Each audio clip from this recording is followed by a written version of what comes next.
بسم اللہ الرحمن الرحیم۔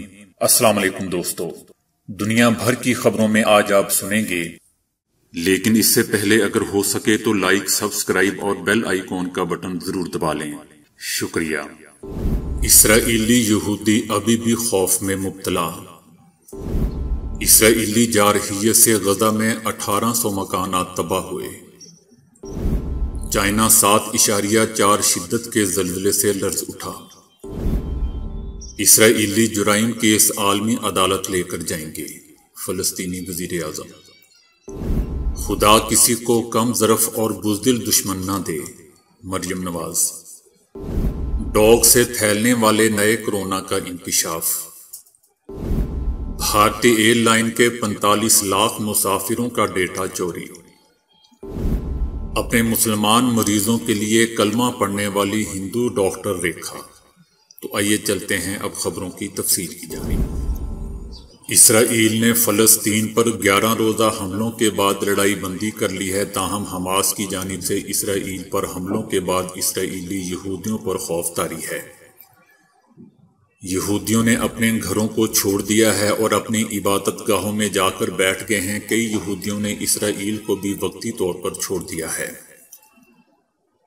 اسرائیلی دارالحکومت تل ابیب میں خوف کے باعث خطرے کے سائرن لڑائی بندی کے باوجود بجائے جا رہے ہیں، جس کی وجہ سے یہودی خوف میں مبتلا ہیں۔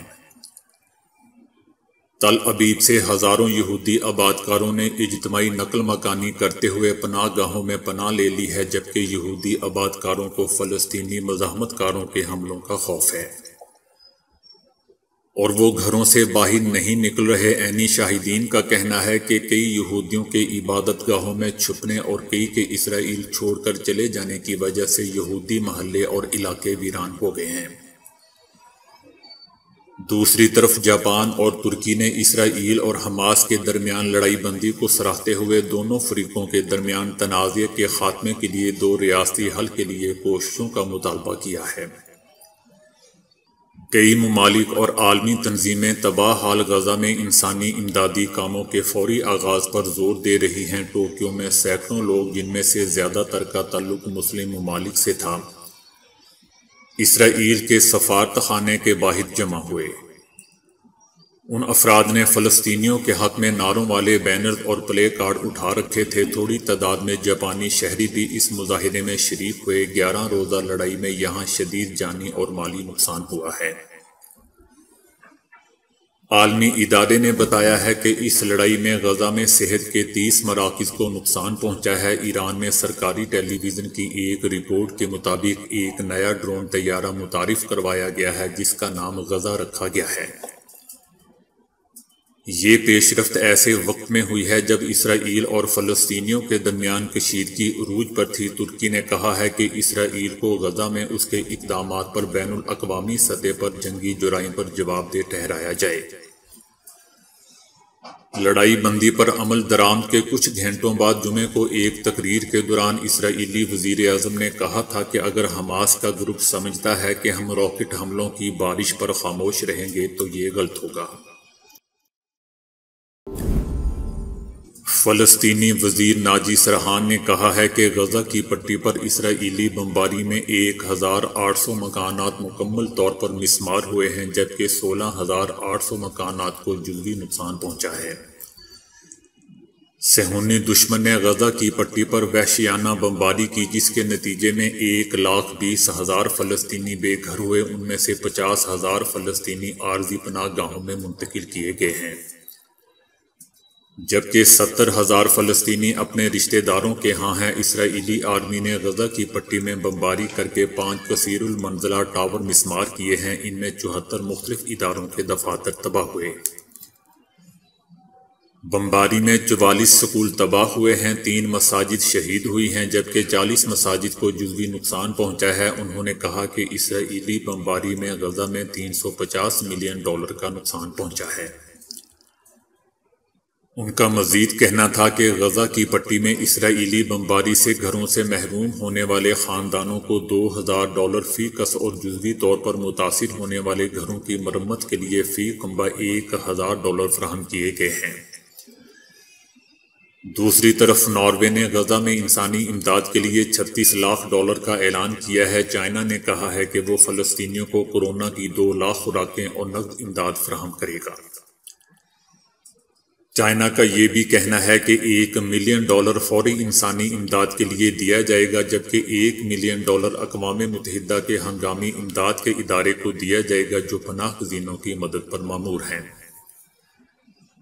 یورپی یونین نے ایک بیان میں کہا ہے کہ ہم مصر، قطر، اقوام متحدہ اور دیگر ممالک کو سراہتے ہیں جنہوں نے اس لڑائی بندی میں مصالحانہ کردار ادا کیا۔ فرانس نے امن مذاکرات کی بحالی میں کردار ادا کرنے کی خواہش کا اظہار کیا ہے اور کہا ہے کہ ان کا ملک غزہ اور خطے میں فوری انسانی امداد کا کام شروع ہوتا دیکھنا چاہتا ہے۔ فلسطینیوں نے لڑائی بندی کے بعد ہزاروں کی تعداد میں دوستوں ایک ریلی میں شرکت کی۔ ریلی میں شامل کئی لوگوں کا کہنا تھا کہ لڑائی بہت مہنگی ثابت ہوئی ہے، لیکن وہ اس کو حماس کی طاقتور اسرائیل کے خلاف ایک واضح برتری خیال کرتے ہیں۔ چائنا کے صوبے ینان میں 6.4 اور صوبے چنگائی میں 7.4 شدت کے زلزلے کے جھٹکوں سے 109 عمارتیں زمین بوس ہو گئی ہیں، جبکہ 3 افراد مارے گئے اور 33 زخمی ہو گئے ہیں۔ چین زلزلے کے طاقتور جھٹکوں سے لرز اٹھا ہے، جبکہ پہاڑی علاقوں سے 20,000 سے زائد افراد کو محفوظ مقام پر منتقل کر دیا گیا ہے۔ صوبے ینان میں زلزلے کے جھٹکوں کے کچھ دیر بعد صوبے چنگائی میں بھی زلزلے کے جھٹکے محسوس کیے گئے۔ ریکٹر سکیل پر زلزلے کی شدت 7.4 ریکارڈ کی گئی ہے، تاہم یہاں کوئی جانی نقصان نہیں ہوا۔ چنگائی میں طاقتور زلزلے میں 10 سے زائد افراد زخمی ہو گئے، جبکہ 2 پل اور 2 مرکزی شاہراہیں مکمل طور پر تباہ ہو گئیں۔ زیادہ شدت کے زلزلے کے باوجود یہاں نقصان کم ہوا ہے۔ دوستو، یاد رہے کہ چائنا میں 2008 کو 7.9 شدت کے زلزلے کے جھٹکے میں 87,000 افراد مارے گئے تھے، جبکہ 2003 میں آنے والے 6.8 شدت کے زلزلے میں 268 افراد مارے گئے تھے۔ فلسطین کے وزیر اعظم نے غزہ کی پٹی میں اسرائیلی جارحیت روکنے کے لیے مصر کے زیر قیادت بین الاقوامی کوششوں کی کامیابی کا خیر مقدم کیا ہے۔ ان کا کہنا تھا کہ برادر ملک مصر کی جانب سے اسرائیلی جارحیت رکوانے کے سلسلے میں کی جانے والی کوششیں قابل تحسین ہیں۔ انہوں نے یہ بھی کہا کہ فلسطینی حکومت بچوں اور خواتین کے خلاف مذکورہ جرائم کا معاملہ بین الاقوامی عدالت میں لے کر جائے گی۔ میاں نواز شریف کے صاحبزادے حسن نواز کے دفتر میں 4 نامعلوم افراد نے داخل ہونے کی کوشش کی۔ نواز شریف، اسحاق ڈار اور عابد شیر علی بھی حسن نواز کے دفتر میں موجود تھے۔ گارڈز نے پولیس بلائی تو چاروں افراد چلے گئے۔ حسن نواز کے دفتر آنے والے افراد نے نواز شریف کے گارڈ سے بحث بھی کی۔ شہباز شریف نے اپنے بیان میں کہا ہے کہ لندن میں حسن نواز کے دفتر میں زبردستی گنڈوں کا گھس آنا قابل مذمت اور تشویشناک ہے۔ شہباز شریف کا کہنا تھا کہ اللہ کا شکر ہے کہ میاں نواز شریف سوچے سمجھے حملے میں محفوظ رہے۔ حملہ آوروں کا مسلح ہو کر نواز شریف پر حملے کی نیت سے دفتر میں گھس آنا لمحہ فکریہ ہے۔ مریم نواز نے کہا ہے کہ نواز شریف کی زندگی کے ساتھ دوران حراست کھلواڑ کرنے والے اب تک باز نہیں آئے۔ نواز شریف کا مقابلہ اس سوچ سے ہے جس نے میری بیمار والدہ کی تصویریں بنانے کی کوشش کی۔ پھر نواز شریف پر حملہ آور ہونے کی کوشش کی گئی۔ خدا کسی کو کم ظرف اور بزدل دشمن نہ دے۔ دوستو، اس عورت کا اشارہ اگر پاکستانی آرمی کی طرف ہے تو اس کو سمجھنا چاہیے کہ آرمی ایسی چھوٹی موٹی چیزیں نہیں کرتی۔ آرمی جب ہٹ کرتی ہے تو زمین کے اندر 5 فٹ جانے کے بعد پتہ چلتا ہے کہ ہمارے ساتھ ہوا کیا ہے۔ حکومت نے مریم نواز کی ٹویٹ پر رد عمل میں کہا ہے کہ نواز شریف خود لندن گئے، واپس آنے کو تیار نہیں۔ لندن میں سیکیورٹی کی ذمہ داری سیاسی مخالفین پر ڈالی جا رہی ہے۔ آپ کے والد لندن میں محفوظ نہیں تو فوراً واپس آ جانا چاہیے، جیل میں مکمل سیکیورٹی دی جائے گی۔ اس کے علاوہ شہباز شریف نے نواز شریف کو ٹیلی فون کیا، لندن میں دفتر پر ہونے والے واقعے پر افسوس کا اظہار کیا۔ مولانا فضل الرحمان نے بھی مریم نواز سے ٹیلی فونک رابطہ کیا ہے اور حسن نواز کے دفتر کے باہر پیش آنے والے واقعے پر افسوس کا اظہار کیا ہے۔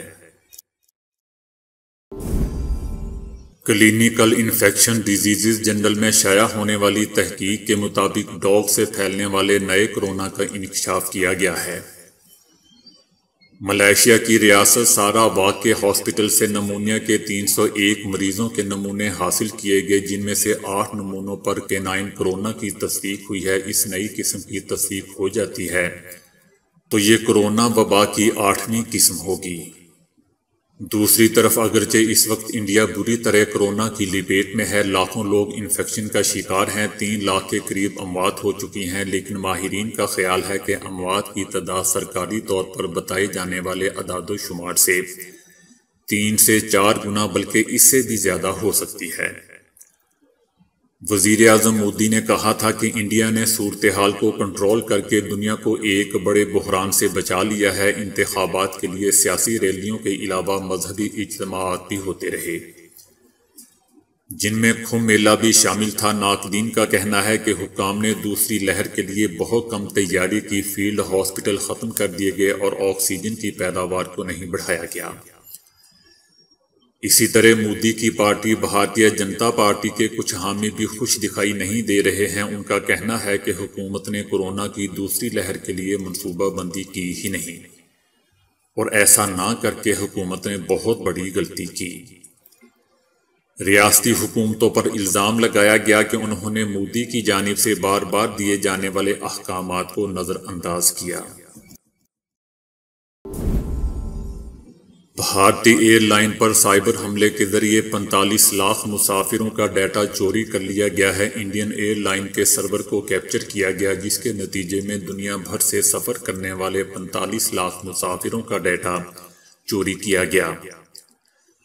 اس میں جنیوا میں موجود مسافر سسٹم آپریٹر سیٹا کو نشانہ بنایا گیا ہے۔ چوری کیے گئے ڈیٹا میں مسافروں کے بینک کارڈز، ٹکٹ اور پاسپورٹ کے علاوہ ذاتی معلومات بھی شامل تھیں۔ ایئر لائن کا کہنا ہے کہ 26 اگست 2011 سے 3 فروری 2021 تک سفر کرنے والے مسافروں کا ڈیٹا چوری کیا گیا ہے۔ اس متعلق مسافروں کو ای میل کے ذریعے آگاہ بھی کر دیا گیا ہے، جس میں خاص طور پر مسافروں کو ذاتی ڈیٹا کو محفوظ بنانے کے لیے پاس ورڈ تبدیل کرنے کا مشورہ بھی دیا گیا ہے۔ بھارت میں آخری سانسیں لینے والے مریض کے لیے ہندو ڈاکٹر کلمہ پڑھنے لگی۔ ڈاکٹر ریکھا نے دیکھا کہ اس کا مسلمان مریض مر رہا ہے تو انہوں نے اس کے لیے کلمہ پڑھا، اور جیسے ہی انہوں نے کلمہ ختم کیا، مریض کی جان نکل گئی۔ کورونا مریض کے لیے مختص وارڈ میں اہل خانہ کو داخلے کی اجازت نہیں ہوتی، اسی وجہ سے ڈاکٹر ریکھا وارڈ میں موجود تھی، اور جب انہوں نے دیکھا کہ مریضہ آخری سانسیں لے رہی ہے تو انہوں نے 56 سالہ مریضہ کے سامنے کلمہ طیبہ پڑھا اور مریضہ نے اس کے ساتھ دہرایا۔ ڈاکٹر ریکھا کا کہنا تھا کہ مریضہ کو شدید نمونیا تھا، جبکہ داخلے کے دوران مریضہ کی حالت خراب تھی اور اسے وینٹی لیٹر پر رکھا گیا تھا، تاہم 17 روز بعد مریضہ کے اعضاء خراب ہونا شروع ہو گئے تھے، جس کے بعد مریضہ کے اہل خانہ کی اجازت سے وینٹی لیٹر ہٹا دیا گیا تھا۔ انہوں نے کہا کہ مریضہ کے خاندان کا کوئی فرد وہاں موجود ہوتا تو وہ بھی یہی کرتا جو میں نے کیا۔ تو دوستو، آج کے لیے اتنا ہی۔ ویڈیو کو لائک اور شیئر کرنے کا بہت بہت شکریہ۔